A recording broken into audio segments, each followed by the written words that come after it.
Graça e paz da parte do Senhor Jesus. Eu sou o pastor Leandro e hoje é mais um dia que eu gostaria de trazer uma palavra, uma reflexão para a sua vida. Eu confesso que eu estava pensando e, o Espírito de Deus, ele é tão bom que ele nos faz entender a sua palavra da forma que deve ser entendida. Pode ser que você que está me ouvindo não tenha o mesmo entendimento, mas eu garanto que eu vou me esforçar ao máximo para levar esse entendimento para a sua vida, tá bom? Antes de mais nada, eu gostaria de orar, pedir a Deus, ao Espírito Santo, que abrisse a sua visão, né, para que você entendesse dessa forma, tá bom? Você que está me ouvindo, você que está assistindo, se você quiser fechar o seu olho, curvar a sua cabeça, tá? Eu vou estar fazendo essa oração curta e rápida, tá bom? Pai, eu te agradeço por esse momento, pela oportunidade de estar levando essa palavra para quem sabe esse ouvinte, essa pessoa que pode ser que me conheça, pode ser que não me conheça, Pai. Nem sempre teremos palcos para pregar, nem sempre haverão plateias, mas eu peço ao Senhor em nome de Jesus, eu peço ao seu Espírito que visite essa pessoa com um entendimento. Pai, é certo que a sua palavra diz que se o teu Espírito não estiver sobre a vida de quem explica, muito menos sobre a vida de quem escuta, ambos não entenderão, nem quem explica e nem quem ouve. Eu peço ao Senhor em nome de Jesus, visita essa vida, ó Pai. Abra os ouvidos dela, para que ela ouça a tua palavra e para que seja uma luz para os caminhos dela. É o que eu peço em nome de Jesus, teu Filho amado. Amém. Eu gostaria de ler com vocês um livro bem conhecido, que é João, o livro de João, capítulo de número 3, versículo de número 16. Um livro bacana, a gente costuma ler bastante ele e tomar um exemplo, né? Às vezes o nariz coça, aí eu ponho a mão para não espirrar, né? E às vezes a gente lê bastante ele e fala, nossa, né? Nossa, que bonito. Mas não lemos em seguida. E diz assim, ó, João, livro de João, capítulo 3, versículo de número 16. Pastor Leandro, me ajuda a encontrar Mateus, Marcos, Lucas, João. Livro de João, quarto livro depois de Mateus. Capítulo de número 3, versículo de número 16. Ele vai estar escrito assim, ó. Porque Deus amou o mundo de tal maneira que deu o seu Filho unigênito para que todo aquele que nele crê não pereça, mas tenha a vida eterna. A gente lê isso aqui, a coisa mais linda, oh meu Deus, glória. Só que vamos ler adiante, tá? Essa versão minha aqui é Almeida Corrigida e Fiel. Eu vou tentar explicar o máximo possível para que vocês entendam, tá? Continuando no 17, diz assim: porque Deus enviou o seu Filho ao mundo, não para que condenasse o mundo, mas para que o mundo fosse salvo por ele. Então você vê que a Bíblia ela diz que Deus não trouxe o seu Filho para tomar uma ação sobre o mundo, mas que o mundo tomasse uma ação salvando a si mesmo por intermédio de Cristo. Vamos ver aqui, por exemplo, ó, porque Deus enviou o seu Filho ao mundo, não para que condenasse, ou seja, essa é uma ação de quem foi enviado. Então ele diz, não para que condenasse. Então quem foi enviado não foi enviado para tomar uma ação, mas para que o mundo fosse salvo, ou seja, é quem está sendo salvo que tem que partir com uma atitude, tá? 18. Quem crê nele não é condenado, mas quem não crê já está condenado. Eu vou te explicar o porquê, tá? Porquanto não crê no nome do unigênito Filho de Deus. Olha só, o versículo 19 ele explica o 18, diz assim: e a condenação é essa. Aí às vezes a gente diz assim: quem crê não é condenado, mas quem não crê já está condenado. A gente diz: que condenação é essa, pastor Leandro? Vamos lá. E a condenação é essa: que a luz veio ao mundo, e os homens amaram mais as trevas do que a luz, porque as suas obras eram más. Porque todo aquele que faz o mal aborrece a luz. Eu vou explicar já, tá? E não vem para a luz para que suas obras não sejam reprovadas ou manifestas.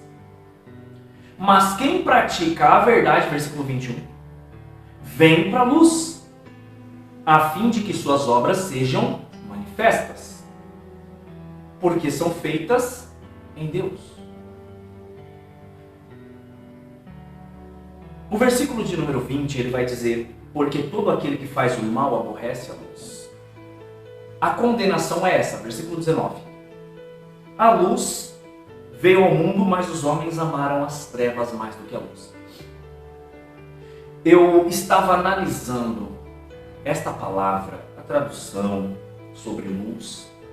A gente entende que a palavra luz, muitas vezes, ela vai dizer clareza, ela vai dizer uma resolução, ela vai dizer uma direção. A gente sabe que quem já passou, eu, por exemplo, já passei pelo... eu ouvi falar de uma cirurgia que é um processo pós-morte, né? Ao qual, quando eu era criança, eu levei um choque, né? Caiu um raio perto de casa e voou uma centelha da tomada e acertou meu pé, né? E minha visão escureceu e eu estava em um lugar muito escuro. Muito escuro, muito escuro, muito escuro. E eu vi uma pequena luz. É super interessante. Eu vi uma pequena luz lá embaixo. E essa luz ela vinha se aproximando bem lentamente. Só que eu ouvia do outro lado da luz alguém chorando. E eu não entendia. Eu falava: por que está chorando? Então eu conseguia pensar. Outra eu conseguia ver porque eu via. Eu só não conseguia falar, mas eu pensava. E eu falava: quem que está chorando?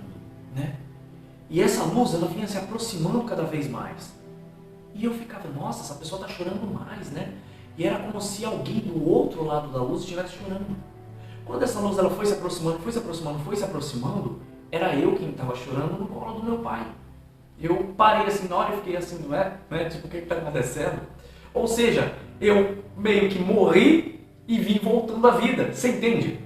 Então, digamos que a luz ela seja uma direção. A luz ela seja um rumo, certo? A Bíblia diz que a luz veio para o mundo, mas os homens preferiram as trevas. Eles preferiram a escuridão.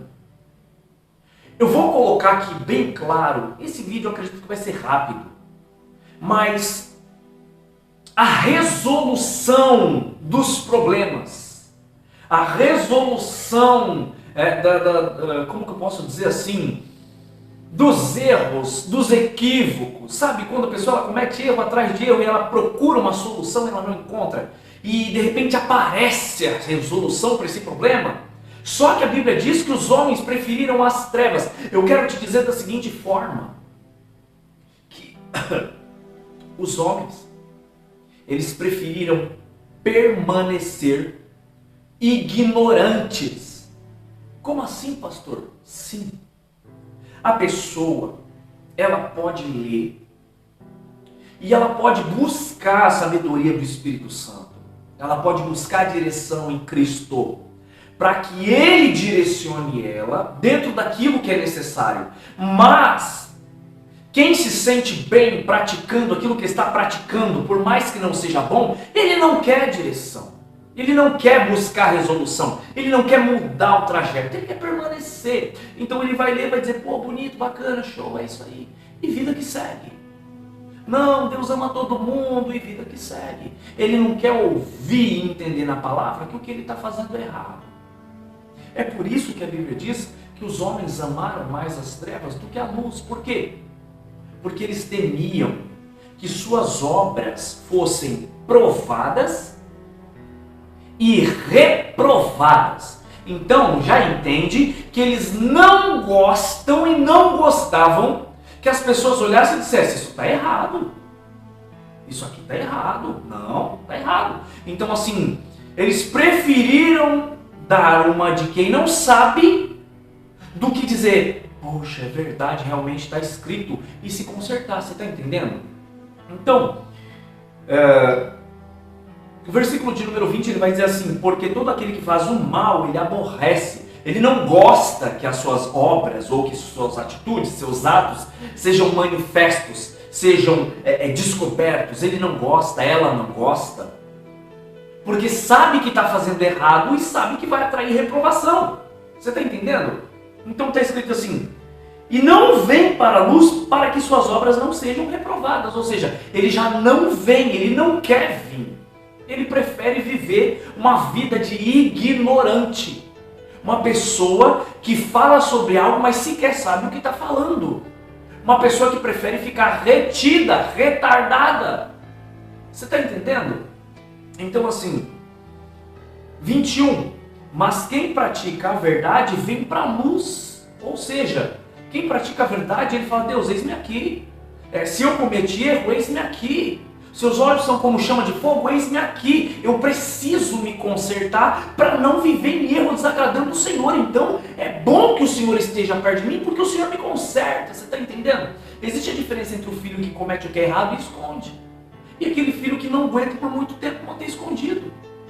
Então, a Bíblia ela vai dizer que quem crê nele não é condenado, ou seja, se eu acredito que ele vai me ajudar, ele vai me mudar, que vai melhorar, eu vou chegar perto dele para que ele me conserte. Mas quando eu não quero me aproximar dele, eu demonstro que eu não acredito. Eu prefiro viver equivocado, viver no pecado, viver no erro, e a Bíblia diz que isso já é uma condenação. Deus ele olha, eu acredito lá do céu e diz, não quer a verdade, não quer meu filho. Está escrito aqui,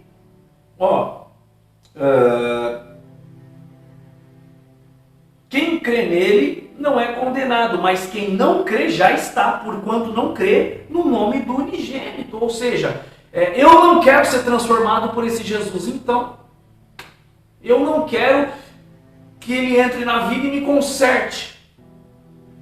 Então você não crê que ele pode te ajudar. Automaticamente eu já estou me colocando em condenação. Aí eu vou dizer, não, mas Deus é bom, ele é tudo isso. Mas ele é tão bom que ele já enviou o seu filho. É uma coisa que eu costumo conversar e falar, eu digo assim, de Gênesis a Malaquias, né, antes de Mateus. A gente viveu cometendo erros atrás de erros e tentando e, cara, só deu ruim. E agora que Jesus veio para nos ajudar a dar bom, agora que ele veio para nos instruir a fazer direito, a gente vai fingir que ainda está lá atrás? Deus, cadê o Senhor? Ele fala, eu já mandei meu filho, eu já mandei ajuda, por que você não vai falar com ele? Né? Vai ficar se desviando, vai ficar dando uma de cego? Vai ficar dando uma de, não, eu não estou vendo, eu não sei, eu ainda vivo antes da cruz, Jesus ainda não morreu. Você entendeu? Então assim, a palavra é essa. Ele veio ao mundo como luz. Estávamos mortos, exatamente essa experiência que eu tive. Estávamos mortos no pecado. E ele veio como luz, como uma segunda chance, para que pudéssemos viver, consertar-se e não tomar outro choque que nos levasse à morte novamente. Agora cabe a mim ou a você tomar a decisão de acreditar ou não que Ele pode mudar a minha vida ou a sua. Cabe a mim ou a você deixar que Ele nos conserte. Dizer, eis-me aqui. Às vezes eu falo assim que a palavra adoração, ela representa prostrar-se, não apresentando resistência. Dizer, eis-me aqui. Não sei se no militarismo, geralmente quando uma pessoa ela levanta as mãos, se denota que ela não apresentará resistência, ou ela não apresentará risco, dificuldade. Quando chegamos diante de Deus e levantamos as mãos, estamos dizendo que nos rendemos, estamos nos colocando debaixo do seu poderio, estamos nos colocando em rendição a Ele, dizendo, o Senhor domina, é o Senhor quem faz, eu estou aqui, eu me rendo. Renda-se e deixa Deus mudar a sua vida. Amém? Eu sou o pastor Leandro, deixo essa mensagem para a sua vida, sua casa, sua família. Deus abençoe, forte abraço e até a próxima, se Deus quiser. Tchau!